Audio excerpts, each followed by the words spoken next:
increase in PI1, which is plasminogen activator inhibitor 1. This is a very high marker of inflammation, swelling, and internal artery, this thing which increases the level and prevents all these problems, causes a swelling and blockage, causing inflammation, increase in HS-CRP adhesion molecules and MMP9, which increases the chances of all these cholesterol plaques, calcium, other things to come and stick there, sit there, and build up a layer, then eventually causing the artery to get blocked. Who to screen for diabetes, for heart disease and diabetes? You might ask me, who should I look at? Does everyone need to? Actually, everyone should, but there are certain guidelines because of the load on healthcare today we have. There are certain guidelines given. Long-standing type 2 diabetics, a strong family history of heart disease and diabetics, presence of any of the aforementioned risk factors which I mentioned, the entire long list. If you have any of those requirements, you should be screened for heart disease. The best way to screen, of course, is an ECG, electrocardiogram, an echo of the heart, and a stress test annually, with the other cholesterol checks, the blood pressure checks, and the sugar 3% average checks, which should be done on a very regular basis according to your physician and should be then help to diagnose. Treating cardiovascular in diabetes. First, I would like to add a line before I go ahead. Every patient is different. There is no standard guidelines, there's no standard treatment pro forma that a patient walks in with this problem of heart and this is the exact treatment to be given. No. There are guidelines given to doctors which say this has shown a better effect, but please individualize your treatment of cardiovascular disease for any patient. There's conclusive evidence that good control of blood glucose levels can substantially reduce the risk of developing complications and slow the progression on all types of diabetes. The management of high blood pressure and raised blood lipids is equally important. In all societies, better control of these parameters would contribute to a substantial improvement in quality of life. Coming back to the metabolic syndrome, which we mentioned, if that all the parameters can be controlled very systematically and regularly, the chances of this are going to become almost as a normal heart attack to a normal patient and not due to diabetes. There are lots of studies which I have just mentioned just for a brief. The Darkwing in China, the Finnish study in Finnish diabetes prevention study, the diabetes prevention program, the STOP NIDDM. All these basically were done on different medications and different types of treatment like diet and exercise and oral hypoglycemic agents to show that there's a reduction of diabetes has been seen. Reduction of diabetes, eventually reducing heart disease also. Just a slide which I found very interesting just to give you an idea. If you see the white line straight going up, 14% decrease per 1% decrement in HbA1c. What I mean is, these yellow dots are the basic HbA1c groups which have been taking place. If we can see on the line starting from less than 6% up till going up till between 10 to 11%. There is an exponentially graph raise with every 1% increase.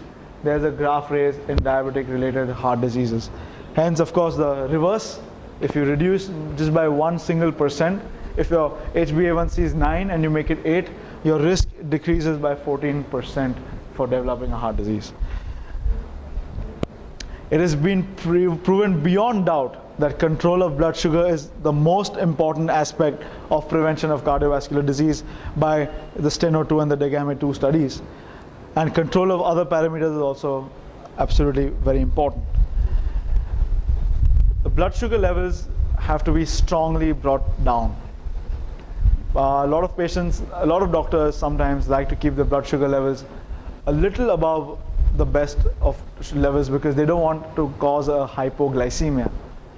Hypoglycemia, as we all know, is low sugar levels, which is the most dangerous thing to have. I agree to some extent, but I still feel individualization of every patient is very important. And bringing down to these parameters would eventually, over 5 years, make a lot of difference in the quality of life of the patient, not only due to heart, but also other complications of diabetes as well. Treatment, of course, first always starts with a good diet, a good exercise regime, and a good medication protocol. Diet, of course, lots of dietitians will be there to give you diet. My main aim is always remember, not the quantity of sugar is always important. Also, the quality of sugar is important.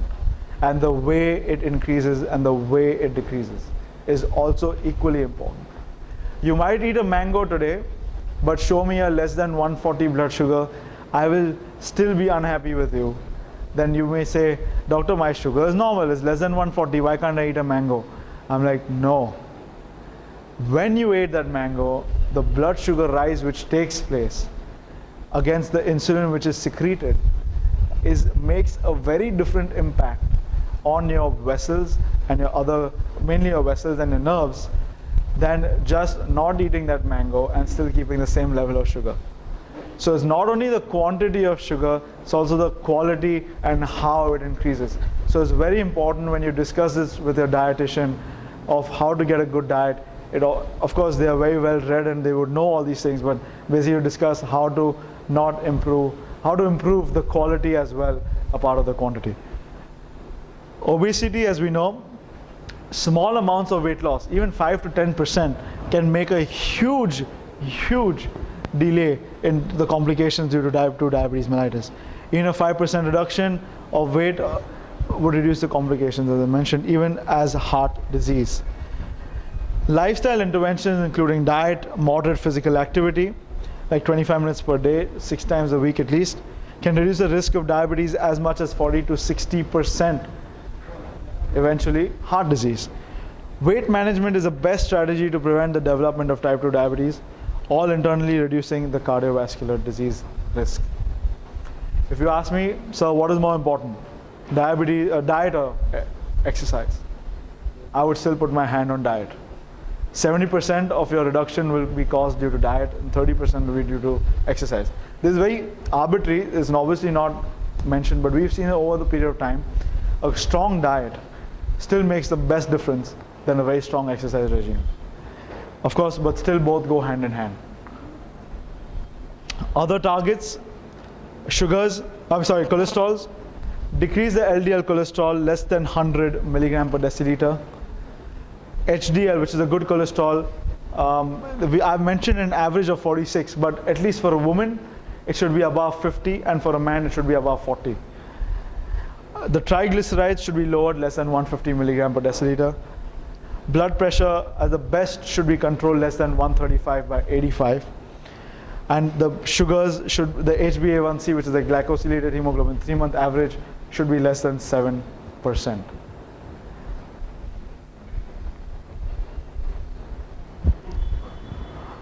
Let's talk a little on the aspects of our knowledge right now on medication. Lots of oral medications and insulin are available in the market. Each, of course, has to be individualized to the patient. Starting from first, the most commonly used medication today is, of course, metformin, the second one, but still in the rural areas, the sulfonylureas are the most commonly used. These medications drop down the sugars very fast. They're like your glimepiride, glibenclamide, repaglinide, natiglinide, etc. These medications will reduce the sugars extremely fast and control it eventually as of now. They're mainly used for controlling your 2 hours after food blood glucose, but also has a good impact with the newer ones like glimepiride on your morning blood sugar as well. They are fantastic medication, but I still don't use this as my first choice. The only reason being they reduce your beta cell in your body. They remove more and more insulin, but eventually there would be a day when you have no insulin left in your body, so these cannot act and you lead to insulin. Coming with metformin, By far, the best medication in diabetes, obesity, some cancers, etc., uses metformin. Metformin is an insulin sensitizer. It reduces your resistance of your insulin. It will act on the periphery. It will act on the liver mainly to reduce your activity of your insulin on that level by sensitizing it more. Like it makes your 10 units of insulin act like 15 or 20 units and reduce your blood sugar levels eventually. Very rarely they cause low sugars. And let's see, so they're one of the best medications to be used today. Of course, they have a little limitation when the kidney gets affected. We cannot use them beyond a point. TZDs, which is the pioglitazone, it had a brother called rosiglitazone, which was just banned a year or two ago. It was seen that in heart-related ailments, these medications had a tendency to cause heart failure. Let me more emphasize, if a patient has had heart failure, then these worsen the problem. They do not cause heart failure. But if a person has had heart failure, it can lead to a second attack or make it worse for them.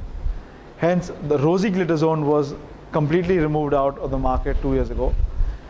Pioglitazone has not shown any effects on the heart directly, but we all diabetes specialists have now started taking it with a little caution, and if not required, we just completely knock it off. But as a medication, it's a fantastic medication for reducing, again, insulin resistance, and it is really helpful in early diabetic patients to also improve the beta cell quantity. Coming to alpha glucosidase inhibitors, which is acarbose, voglibose, miglitol. These are the medications which basically prevent absorption of a sugar from your food which you've eaten. If you've eaten some heavy food, or normal food also, it will prevent its absorption to a very great extent. So sugar will not increase that much in your body at all. Certain side effects are there, like gastric, you feel a very heavy bloating in the stomach, you feel a little diarrhea, you feel a little flatus passing, but otherwise very good medication. Again, limitations to kidney diseases, cannot use beyond a point. The newer medications in the market, very expensive but beautiful medicines, are DPP-4 inhibitors. You must have heard of sitagliptin, vildagliptin, Januvia and Galvus. They also help in insulin resistance very strongly and also improve the insulin quality and quantity, which eventually would control the sugars. Coming down to insulin is the final answer if any of these don't work. My point of saying of these medication for